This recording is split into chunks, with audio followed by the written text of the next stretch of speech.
വീട്ടില് എൻ്റെ അമ്മയുടെ ബെഡിന്റെ അടിയില്, അമ്മ കിടക്കുന്ന തലയ്ക്കടിയില് ഒരു ഷർട്ടുണ്ട്. 52 വർഷം മുമ്പേ മരിച്ചുപോയ എൻ്റെ ഏട്ടൻ്റെ, എൻ്റെ സ്വന്തം ജ്യേഷ്ഠന്റെ ഒരു ഷർട്ട്. 52 കൊല്ലം മുമ്പ് മരിച്ചു പോയതാ. ഇപ്പോഴും ആ ഷർട്ട് എൻ്റെ അമ്മയുടെ ബെഡിനടിയിലുണ്ട്.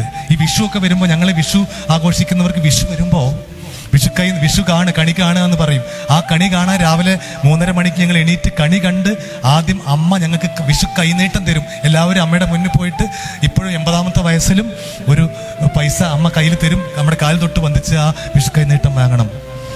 ആ വിഷു കൈനീട്ടം അമ്മ തരുമ്പോ ആദ്യം ഒരു 100 രൂപ നോട്ടെടുത്ത് ആ 5 വയസ്സിൽ മരിച്ചുപോയ എൻ്റെ ഏട്ടൻ്റെ ആ ഷർട്ടിനുള്ളിൽ ആ 100 രൂപ നോട്ട് വെച്ചു കൊടുത്തതിന് ശേഷമാണ് ഇന്നും അമ്മ ഞങ്ങൾക്ക് വിഷു കൈനീട്ടം തരുന്നത്. 52 വർഷമായി. അതാണ് അമ്മ, അതാണ് ഉമ്മ.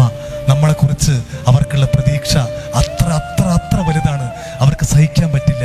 അതുകൊണ്ട് ആ അമ്മയുടെ, ഉമ്മയുടെ ഒരു തുള്ളി കണ്ണീര് പോലും നമ്മൾ കാരണം ഈ ഭൂമിയിൽ വിടാൻ ഇടവരരുത്. അമ്മയ്ക്ക് എത്ര പ്രാധാന്യമുണ്ടോ അത്രയും പ്രാധാന്യം അച്ഛനുമുണ്ട്.